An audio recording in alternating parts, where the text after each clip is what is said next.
here are the directions from unit 403 to the guest laundry room.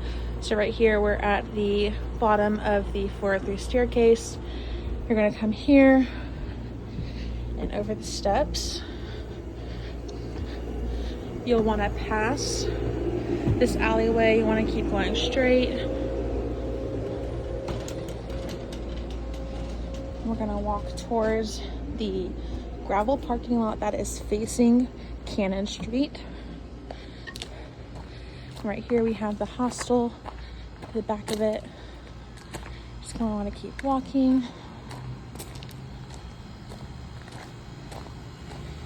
You're actually gonna want to go under the deck.